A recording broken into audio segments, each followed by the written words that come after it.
Hello and welcome to this week's Live Local and Loud with me, Kevin Gaughan. In this week's show I'll be chatting to Rory from prehistoric prog rockers Diceratops. And we'll be playing lots of homegrown music by local bands.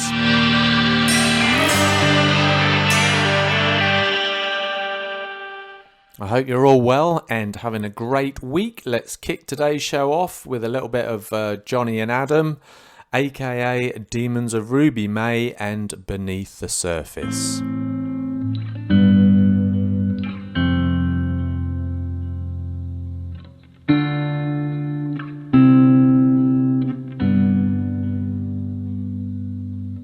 Always wanted what he couldn't get.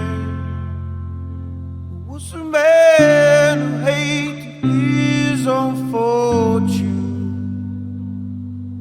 spending his life living through regret. 'Cause he never realized what's important. You bear my love.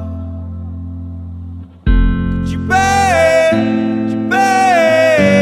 my love.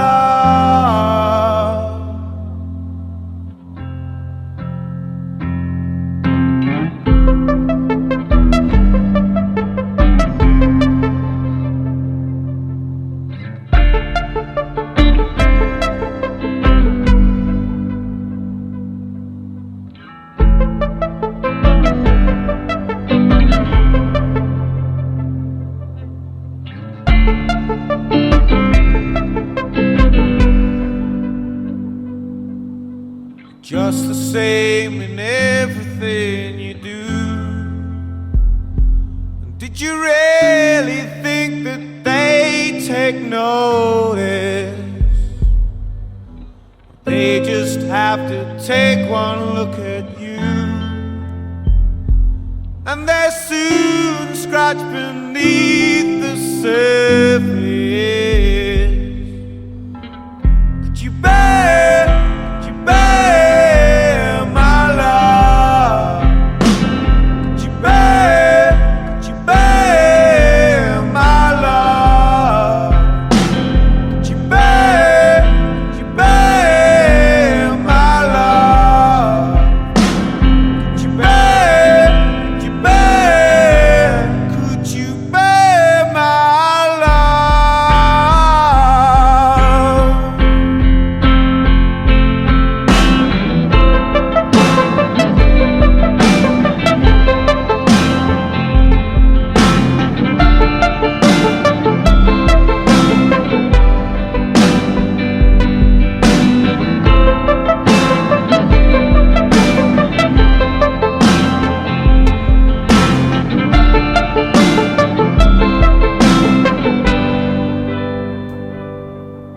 That was the wonderful Demons of Ruby May with Johnny Gavin on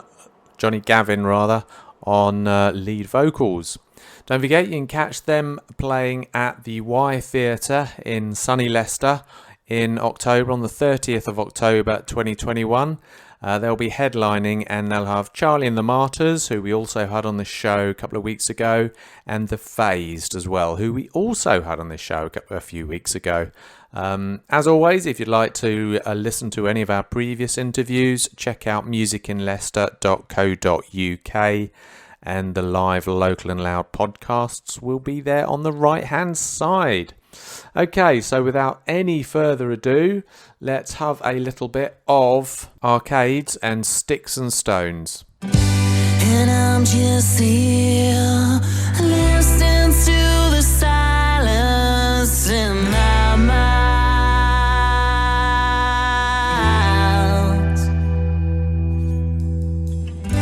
For just 1 second, let me see your face again. Oh boy,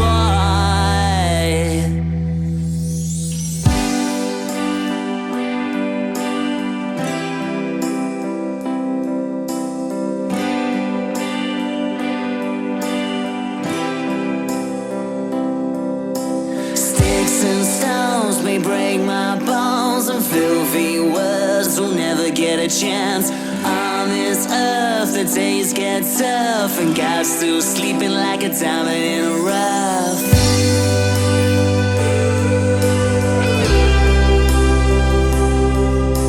And through the fields, you ran a lot. Wow, we said a lot. And I asked myself one question: how can we make things better? No, we're all caked in dust. A library book filled with stuff about the times we should have spent together. No, we're all caked in dust, and a library book filled with stuff about the times we should have spent together.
That was Arcades and Sticks and Stones.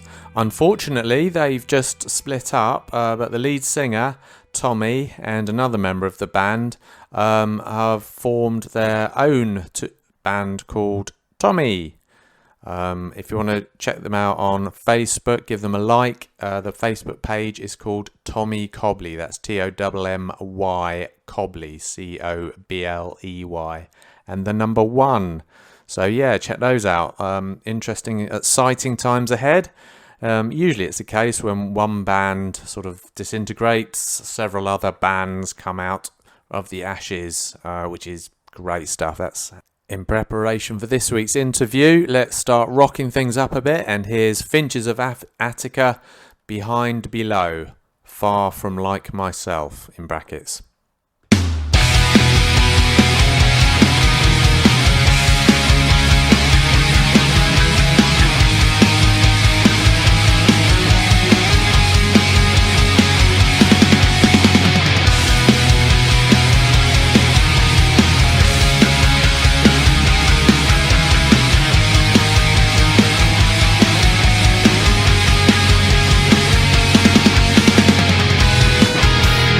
I'm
That was Finches of Attica, Behind Below, Far From Like Myself. Okay, so it's time for this week's interview where I shall be chatting to young Rory from prehistoric prog rockers Diceratops. But first of all, let's play one of their songs. So here's Fist of the Armoured Minotaur.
that was Fist of the Armoured Minotaur by Diceratops here on Live, Local and Loud. A couple of tongue twisters in there. And in this week's interview, I'm chatting to frontman Rory. Hi there, Rory. How are you? Hi, Kev. I'm very well. How are you? Excellent. I'm awesome today. Thanks. Thank you very much for joining me on my little show. Now let's just start off. Diceratops, the name of the band. That's a dinosaur. Yes, I know that. How did a prog rock band get to be named after such a thing? Well, we had a name that everybody kept getting wrong anyway. Right.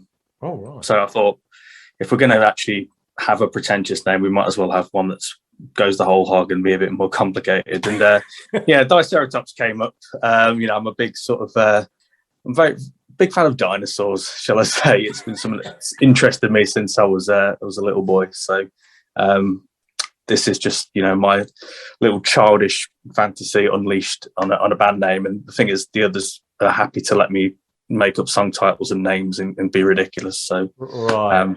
I've got full creative license on that. So they just go along with it. Yeah. So, I mean, Fist of the Armoured Minotaur, apart from being another tongue twister. Yeah, what was that about? Is that actually about a minotaur dinosaur? No, that actually is. I think it was actually a working title of the song before I joined the band, and it's pretty much. I decided just to keep the title as it was, but yeah, somebody else came up with that one. Obviously, it's got a very ridiculous title, but the actual song I tried to make about, I suppose, having some determination and strength within yourself to actually push through obstacles and pain and not settle for sort of mediocrity in life. And although it's got a very silly title, it's the power of uplifting metal is sort of the main sort of message there. So although I'm using ridiculous language, it is sort of talking about just believing in yourself and just having that intense burst of self-confidence to get through things. Yeah, so you're kind of like using dinosaurs' names as metaphors. Oh, yeah. I mean, a minotaur is more of a sort of a mythical creature, a bull man that chases people around mazes, as far as I know, in part of my Greek mythology. But yeah, just heavy metal is generally got very sort of bold, brash, and often quite silly imagery. And I think there's a good line between embracing that silliness, but at the same time using that as a vehicle to actually say things that actually, do matter to me as well. Excellent. And also, I mean, when I see you live, obviously I've seen you live a few times now, you bring that humour. You've obviously got quite a strong sense of humour. You like to bring that into the gigs, which is great. So what's your greatest achievement, would you say, as a band so far, Rory? As a band, I mean, depends on which way you look at achievements, really. So, I mean, in terms of like having a profile and things, I think, playing them on for Hall a few years ago in the Metal to the Masses final was great. I thought our whole performance in the following Metal to the Masses, was we really sort of upped our game and brought a great live experience every time we played. But I think our greatest achievement is probably actually just carving out a sound that is actually unique to us. Not sort of being very easy to put into boxes, but at the same time having the distinctive sound that incorporates lots of influences while being distinctly us. So we're not going to be for everybody, and our appeal might be more selective than a lot of other bands, but at the same time we haven't compromised, and we're happy just being ourselves and putting everything into our art. And yeah, that's true. I mean, as a prog rock band, you tend to sort of go off and do what you want to do, don't you? I mean, like you've got some nice long songs, for example. Yeah. I've played some on this very show earlier. So how long would you say is your longest song as a prog rock band? I think at the moment it's probably Ruin's End. Right. So it's, I mean, that's a good 8 and a bit minutes, I think. Once we actually added the new intro in when we were recording, we may have longer ones that we've not laid down yet. But I mean, I think, to be honest, about 8 minutes is not too long for for a lot of prog bands. You know, it's No. child's play for some bands in the prog scene. You know, there's bands with 15, 20-minute-hour songs and stuff. So we're quite restrained in that. It has to there has to be a reason for it to actually go on for longer than a regular song time, and it has to actually justify its length. So although it might not sound like it, we are quite brutal with our editing. Right, okay. All right, well, that brings us on nicely then to Ruin's End. Let's hear what it sounds like. First of all, do you want to tell us a little bit more about the song? So the version we're playing, is this the long version or shorter version then? It's probably going to be the long version, I would imagine. Excellent. 8 minutes, brilliant. And can you tell us a bit about it? How did it come to be? Yeah, so Ruin's End is a song that I sort of came up with most of actually, and the guys fleshed it out as we always do. But so Ruin's End, I mean, lyrically, it's about in times of crisis and you know, when things are going badly in the world. A lot of the time during disasters, people want some kind of sense of security, and they want to look to somebody strong to guide them through it. But that can always result in being attracted to the wrong people. If we look at dictators in the past, if we look at, you know, potentially our current political leaders in a lot of areas, these people have not always got the best interest of the regular people in mind. And it's about that sort of conflict between needing something to cling to, but also the vulnerability of being taken advantage of in that situation. Okay. So it's bleak, but at the same time, you know, I think there's kind of a message of sort of thinking for yourself in there as well. So here's Ruin's End by Diceratops.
Just another power play.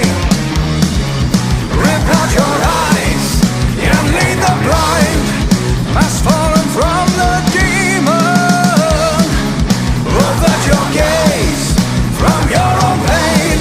Scratching beneath the surface. Sail away on the lines. Falling far from grace. To ruin's end.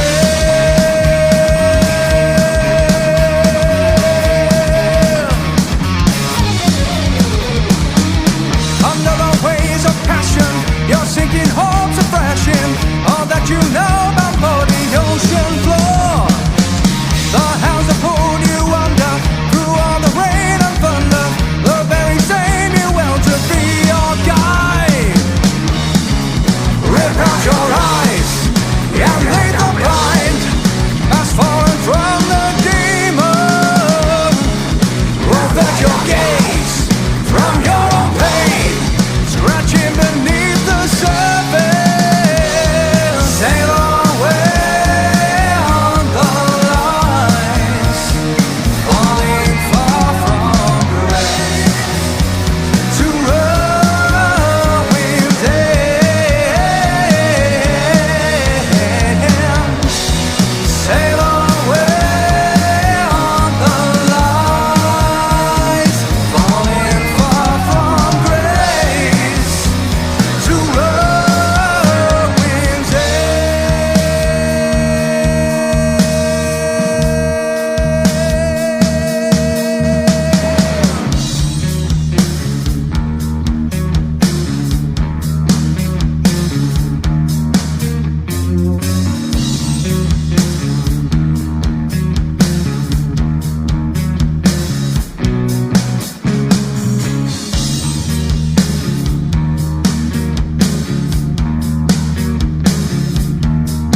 That was the 8-minute long version of Ruin's End by Diceratops here on Live Local and Loud. And as it happens, I'm chatting to frontman Rory. Is that from your new album then that you're, according to your Facebook page, you're working on? Yes. So we are working on a new album at the moment. We have started tracking guitars, and we've got some demos laid down. So we're obviously COVID and various things have got in the way of us getting anywhere near where we want to in terms of progressing with it. But we have got final track listings. So Ruin's End is going to be on that album. You're probably going to hear a slightly different version of Ruin's End on that album as well, just because we're going to, at the very least, I'm going to be re-recording the vocals on there. Right. During sort of the lockdown, actually, I've had sort of quite a lot of sort of classical singing lessons. Oh, right. So my voice has changed quite differently from anything you're going to probably hear on this show. Yeah. Hopefully for the better anyway. But I think there's just a few things we can tidy up and realise the vision that we've actually got with that. So that will be on the album along with Frozen Hope that's going to be coming up as well. There's going to be another version of that where we've made some changes to the key, and again the vocals will be slightly different as well. Okay, so that reminds me. Now, I always say, as you know, that I think your vocals sound quite a bit like Bruce Dickinson from Iron Maiden, and he got some similar coaching, didn't he? So I think it's just a general desire to sort of step my game up, really. The other guys in the band are fantastic musicians, and I'm sort of I was very sort of untrained having joined the band, and right. I always felt that the vocals could improve when I watch videos back of live performances and things like that. There's lots of things that I'd like to do better and differently. So it's about sort of raising my instrument to the same level as the other players in the band, really. I would say I'm sort of different from Bruce Dickinson in terms of I'm more of a baritone singer. Right. So although there are quite a lot of high notes in the songs, I'm much more comfortable and I sound better in sort of the mid to low range, I think. So just bringing more sort of classical technique, and that has allowed me just to explore that more sort of rich sound in my voice. So hopefully you're going to see some big improvements there. Okay.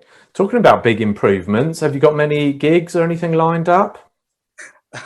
We are taking it very slowly at the moment. So we've had, injuries to rehabilitate it in some of our cases, and we've just got back into the practice room now. So we're just working on just getting back into form. We've started writing some new songs as well. So that it's exciting to be back and creating, but we have really missed playing together, and it's just at the moment dipping our toes in the water. Once we feel that we're sort of ready to deliver to the standard we know we can, then I'm sure we'll be looking to come to plenty of gigs around the place. Brilliant. And what was it like getting back into the rehearsal rooms for the first time after lockdowns? Yeah, it was absolutely fantastic. Yeah. When we sort of that moment we kicked into the first song, me just not having sort of seen some of these guys for over a year, just actually sort of just playing together. And, when that first chord hits, when you sing your first notes, it was absolutely spine tingling. So even if we never play another gig again, it's... You'll just carry on practicing. Yeah, we'll just carry on doing that because there's no feeling like it. Well, that's the thing. I mean, with a lot of bands live streaming during lockdown, that's becoming quite popular. You could do something like that from your rehearsal rooms, couldn't you? Yeah, we actually did a stripped down sort of live stream with another sort of Leicester band for a Soundhouse gig that got cancelled. So we actually did an acoustic set that we streamed on Facebook last year. I think it was like September, October time. Actually, would have been October, I think.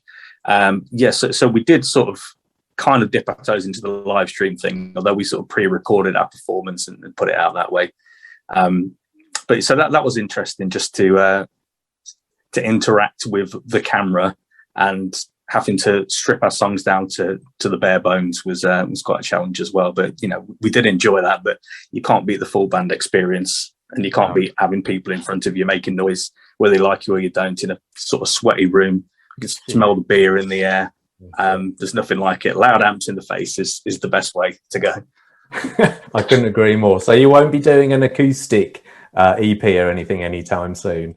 I don't think we'll do an EP, but I would like to revisit an acoustic set, because it was interesting to perform in that stripped down way. And as the person with an instrument that's very easy to break, it was nice not having to sort of project over walls of guitar, bass and drums as well. So it's nice to be able to hear my voice a lot easier as well. Are you looking forward to playing socially distanced rock gigs? Because having said that, I suppose we won't have to be socially distanced, but I think a lot of the venues are still sticking to the same restrictions that we're having with social distancing. So do you think that'll be different? Yeah, I mean, I do think something is lost as a result of socially distant, seated gigs and having to be so policed. But it's entirely understandable at the same time.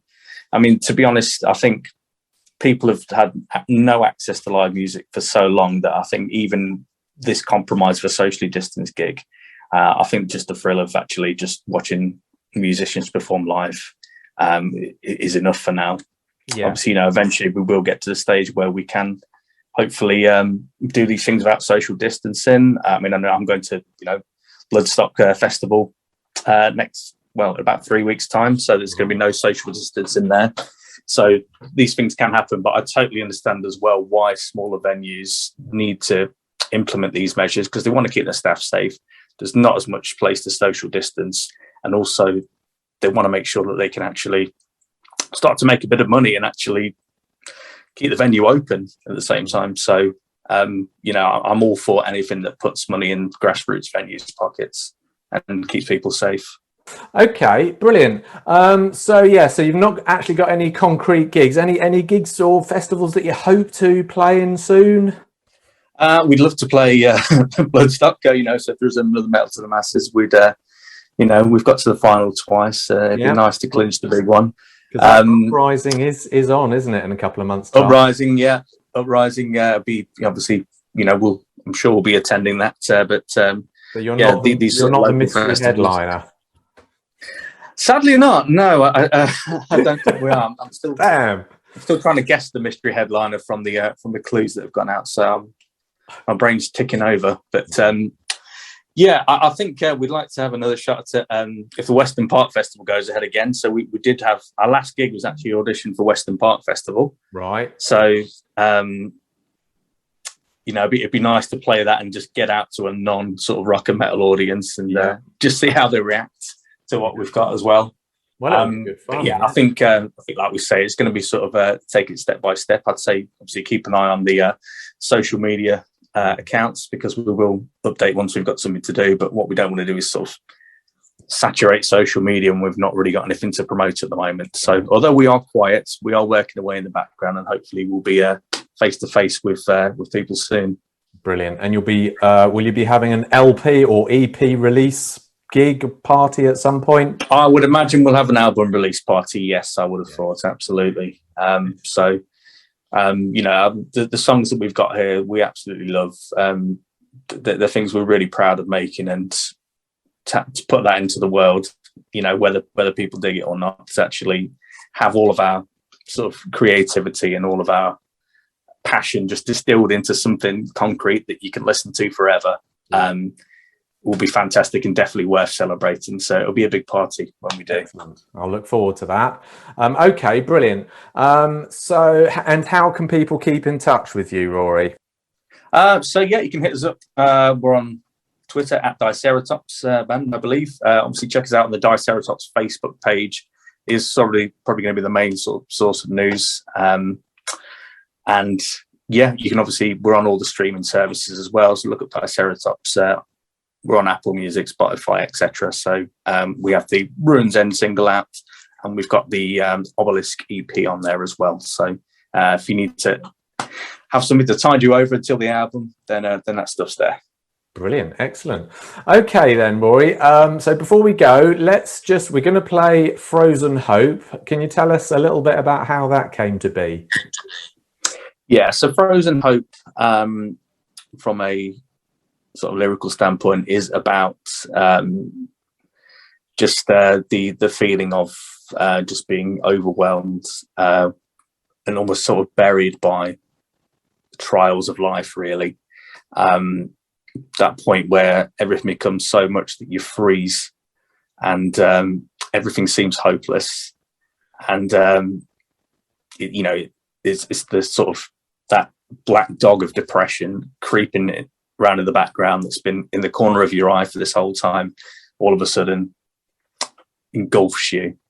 So although it's quite bleak, Frozen Hope, the idea is that hope is frozen, so it can be thawed out, if you like, and all is not yet lost. So although it's mainly a bleak song lyrically, there is a message of hope, because it's not gone, it's just frozen in time. Okay, so thank you very much for today's little chat, Rory, from Diceratops. So here is Frozen Hope by Diceratops.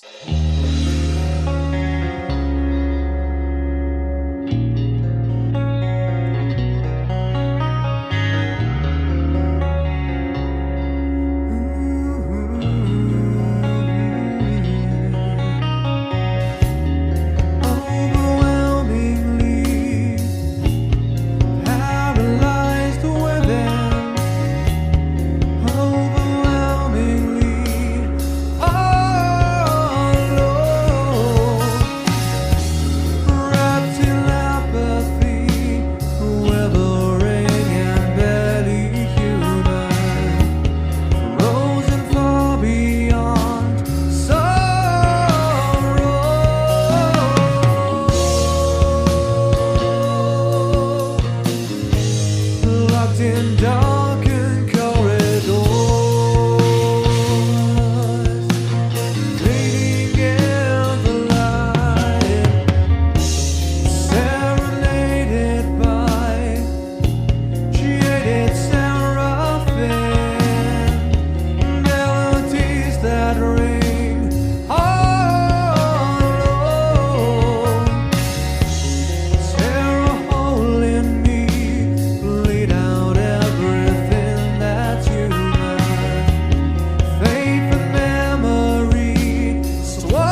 That was me chatting to Rory from Diceratops. Great band to see live. I suggest you check them out, and hopefully they'll be playing shortly.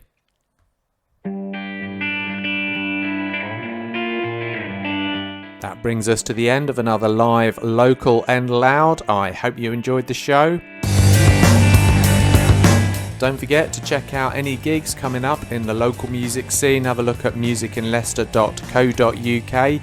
You'll also be able to listen to any podcasts or interviews from Live Local and Loud, and anything else to do with the live local music scene. Do have a great week. Keep away from any nasty viruses, and I shall see you next Thursday here on Hermitage FM at 5 o'clock.